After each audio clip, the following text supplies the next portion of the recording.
안녕하세요. 가치남입니다. 6월 15일 화요일 국내 시장이 마감되었습니다.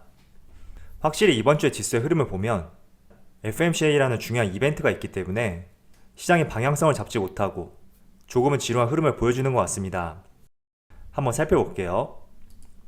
오늘 코스피는 0.2%의 상승이 나왔고 코스닥은 어제하고 마찬가지로 보합으로 마무리되었습니다. 개별 종목이 어제하고 동일한 가격에 마무리되었던 것을 몇 번 봤었지만 지수 자체가 어제하고 동일한 가격에 마무리된 것은 참 보기 드문 것 같습니다.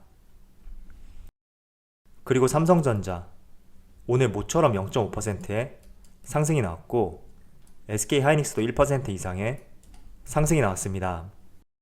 최근 SK하이닉스의 흐름을 보면 지난주에 좋지 못한 이슈가 있었지만 그래도 저점을 딛고 다시 반등하는 모습이 나오고 있죠. 그리고 현대차는 0.4% 하락이 나왔고 카카오는 오늘도 1.4%의 상승을 보여주었습니다. 자, 그럼 바로 수급을 한번 살펴볼게요. 먼저 코스피의 수급을 살펴보면 오늘은 기관과 외국인이 동반 매도세를 보여주었고 기관은 연기금을 제외하고 모두 매도세를 보여주었죠. 그래도 지수는 4거래일째 소폭이나마 상승 흐름을 이어가고 있습니다. 이어서 코스닥은 오늘 기관과 외국인의 동반 매도세가 나왔고 연기금이 마찬가지로 코스닥에서도 매수세를 보여주었습니다. 그리고 삼성전자 오늘 8거래일 만에 상승이 나왔는데 모처럼 외국인이 순매수를 보여주었고 기관은 여전히 순매도를 보여주었네요. 그리고 하이닉스는 지난주에 두 가지 좋지 못한 이슈가 있었죠. 첫 번째가 품질 이슈, 그리고 두 번째가 하반기에 D램 반도체 가격이 하락할 수 있다는 이런 부정적인 내용이 나오면서 기관과 외국인의 동반 매도세와 함께 주가가 크게 약세를 보여주었습니다. 자, 그런데 이러한 내용이 나왔지만 그래도 그 뒤부터 외국인이 꾸준히 매수세를 보여주고 있고 오늘은 기관과 외국인 모두 동반 매수세를 보여주었습니다. 마찬가지로 연기금도 지금 3거래일째 꾸준히 매수세를 보여주고 있죠. 그리고 현대차는 오늘 기관과 외국인의 동반 매도세가 나왔고 최근에 기관의 수급 조금 아쉬운 모습이 나오고 있는 것 같아요. 과거 5월 말에서 6월 초 이 사이 수급과 비교해보면 조금은 기관의 수급이 과거에 비해서 강하게 들어오고 있지 않은 것 같습니다. 그래도 여전히 21선 위에서 추세가 무너지지 않았기 때문에 자동차 관련주는 꾸준히 관심을 가져보자 이런 말씀을 드리겠습니다. 마지막으로 카카오는 지금 7거래일째 상승 흐름을 이어가고 있는데 오늘도 외국인은 순매도를 보여주었고 기관이 소폭의 순매수를 보여주었습니다. 그래도 연기금은 꾸준히 매수세를 보여주고 있네요. 유사한 업종이 네이버도 한번 볼까요? 네이버도 마찬가지로 외국인이 순매도를 보여주었고 기관이 연기금을 중심으로 순매수를 보여주었습니다. 자, 그럼 주체별 매매 동향에 대해서 살펴보도록 하겠습니다.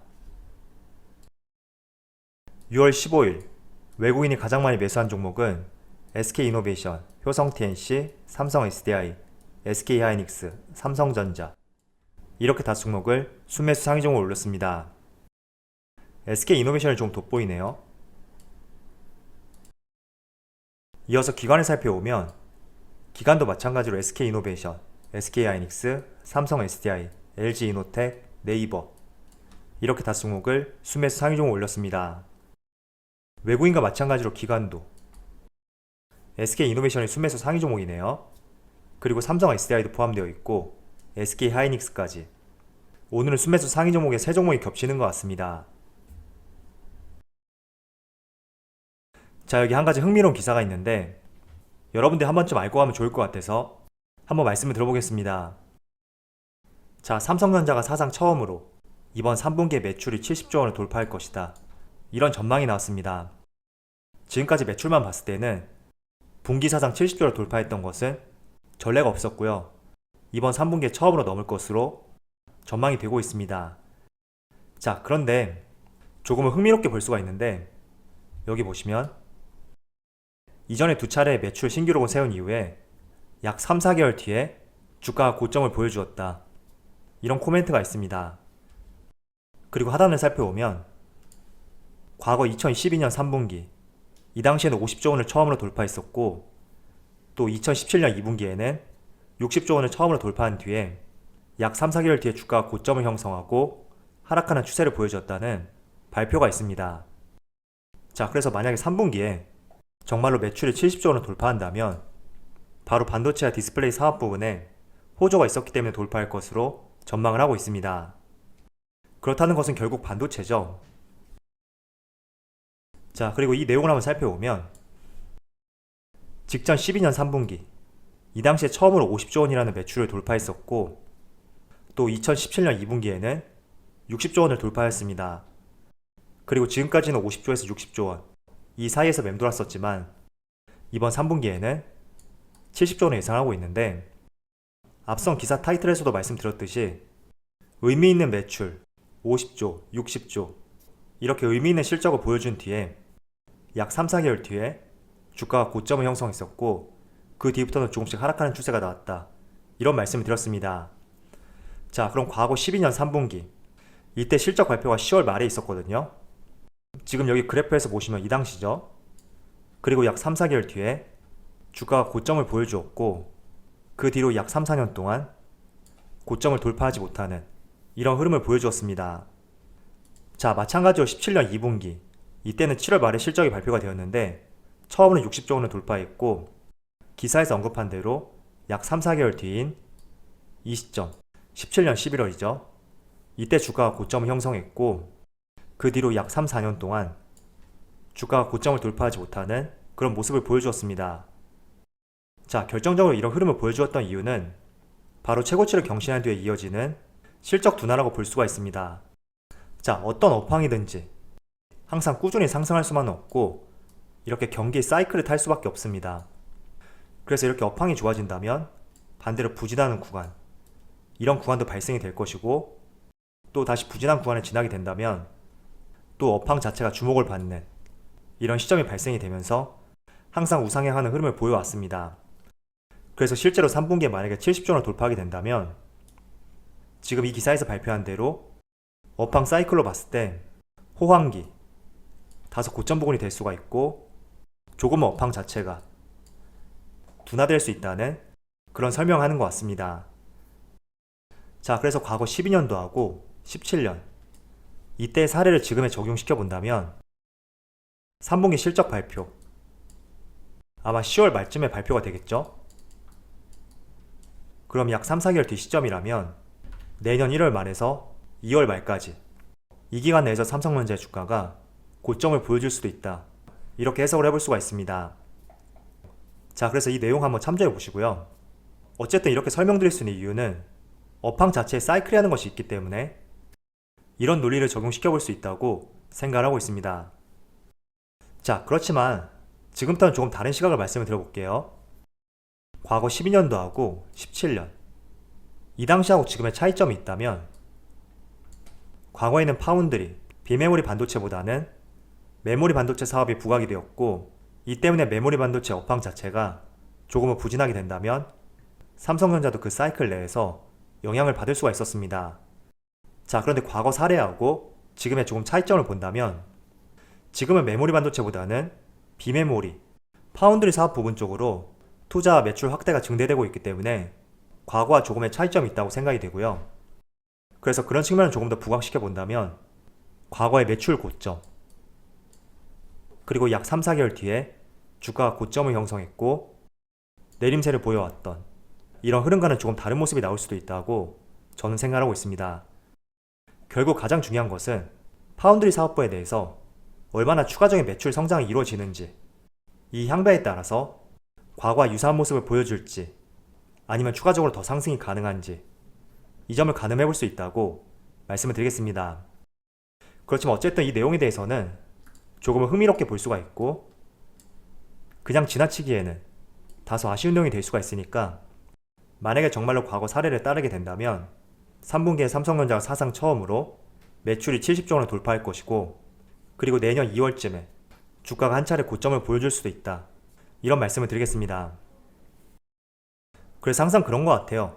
주식이라는 것은 정말 살아있는 생명체처럼 과거에는 그랬었지만 지금도 그럴 것이다.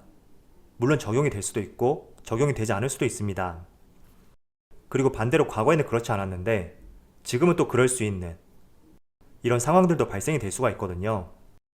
그렇지만 어쨌든 우리가 과거를 이해해보면서 한번 앞으로의 방향성을 예측해보는 것은 정말 중요한 잣대가 될 수가 있으니까 어제도 말씀을 드린 것처럼 한번 업종과 업황에 대해서 실적 피크아웃 이 시점을 한번 생각해보고 과연 언제쯤이 될지 고민을 해보는 것도 상당히 중요할 것 같습니다. 자, 지금부터는 오랜만에 원자재와 관련해서 여러가지 말씀을 한번 들어보겠습니다.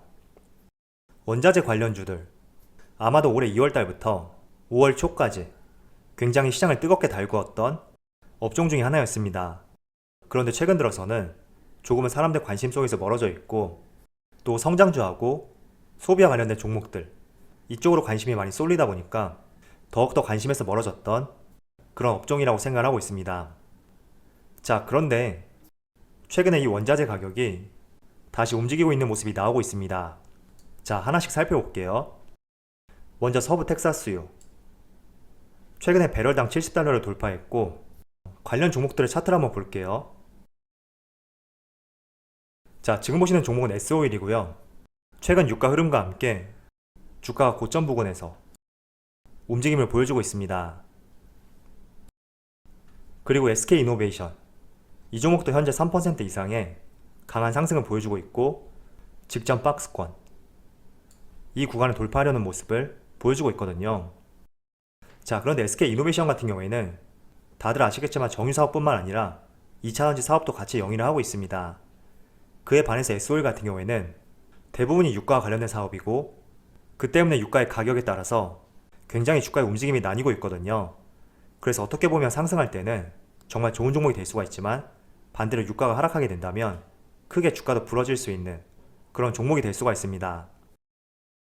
그래서 최근에 유가 상승과 함께 더욱더 상승 가능할지 이 점에 대해서는 알 수는 없겠지만 유가 상승이라는 모멘텀과 또 최근 들어서 성장주 쪽으로 수급이 몰리고 있는 이런 상황에서 지난번에도 말씀을 드렸지만 지금 구간만 봤을 때는 2차전지 종목 내에서 저는 SK이노베이션이 가장 매력적이지 않나 이런 생각을 하고 있습니다.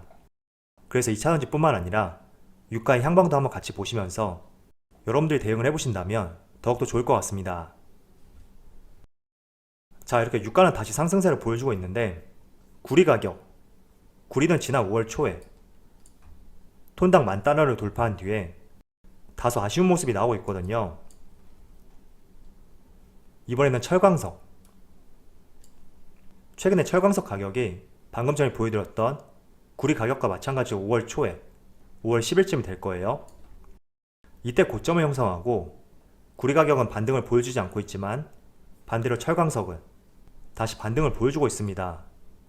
그래서 직전 고점까지 지금 조금씩 힘을 내고 있다 이렇게 볼 수가 있고 또 톤당 가격도 꽤나 상승이 나왔거든요.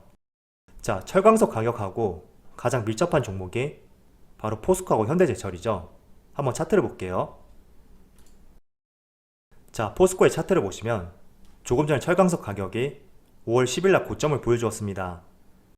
그런데 공교롭게도 포스코도 5월 10일날 최고점을 형성하고 주가가 60일선 아래까지 밀리는 모습이 나왔거든요. 자, 그런데 최근 들어 철광석 가격이 반등을 보여주고 있고 고점을 향해서 꾸준히 상승 흐름을 보여주고 있는데 지금 포스코 같은 경우에는 여전히 주가가 상승하지 않고 횡보를 보여주고 있습니다. 일단 포스코는 철광석 가격에 따라서 주가의 방향이 굉장히 닮아 있거든요. 자, 과거 구간 한번 살펴볼게요. 5월 10일 이때도 철광석 가격이 최고점을 형성했고 주가도 마찬가지로 최고점을 보여주었습니다. 그리고 올해 1월달 철광석 가격이 한 차례 내림세를 보여주었고 포스코의 차트를 보시면 1월달에 주가도 마찬가지로 내림세를 보여주었죠. 자, 그래서 최근에 철광석 가격 조금씩 반등을 보여주고 있기 때문에 분명히 포스코도 이 철광석 가격에 따라서 주가가 한 차례 반등이 나올 수 있는 그런 시점을 맞이할 수도 있다고 저는 생각이 되거든요. 물론 제 생각이 100% 확실하다고 볼 수는 없겠지만 어쨌든 원자재와 관련된 종목들 같은 경우에는 이 원자재 가격에 따라서 상당히 주가의 움직임도 비슷한 모습이 나오고 있으니까 과거 철강석 가격의 흐름과 포스코의 차트 한번 놓고 비교를 해보신다면 여러분 스스로도 많이 닮아 있다는 것을 알 수가 있을 것입니다. 그래서 최근에 철강석 가격이 이때가 아마 6월 7일일 거예요. 저점을 형성하고 반등을 보여주고 있고, 또 포스코와 현대제철은 이 철강석 가격에 따라서 주가의 움직임이 유사한 모습을 보여주고 있으니까 다시 한번 관심을 가져보는 것도 좋은 위치인 것 같습니다. 자, 현지 시각 15일부터 16일까지 미국의 FMC 회의가 있습니다. 국내 시간과 비교를 해보면 내일 새벽부터 진행이 될 텐데 어떤 결과가 나올지, 그리고 그 결과에 따라서 시장이 어떻게 움직일지, 이런 것을 예측하는 것은 정말 어려운 것 같습니다. 그래서 어떤 결과가 나오고 시장이 어떤 방향성을 보이냐에 따라서 한번 그에 맞게 유동적으로 대응을 해보자, 이런 전략을 갖고 이번 주 남은 시간을 한번 대응해 보셨으면 좋겠습니다. 저도 개인적으로 추가 매수의 계획을 갖고 있는데 지금 계속 미루고 있거든요. FMC 회의 결과에 따라서 어떤 흐름을 보여줄지 저도 예측하기 참 힘든 부분이라고 생각이 돼서 지금 일부 종목들이 좋은 위치에 있음에도 불구하고 섣불리 매수를 하지 않고 있습니다. 그래서 여러분들도 회의 결과와 함께 시장이 어떤 방향성을 보여주는지 같이 지켜보시면서 항상 시장을 유동적으로 대응을 해보자고 말씀을 드리겠습니다. 자, 그럼 오늘 영상 마치도록 하고요. 언제나 여러분들의 성공 투자를 기원하도록 하겠습니다. 감사합니다.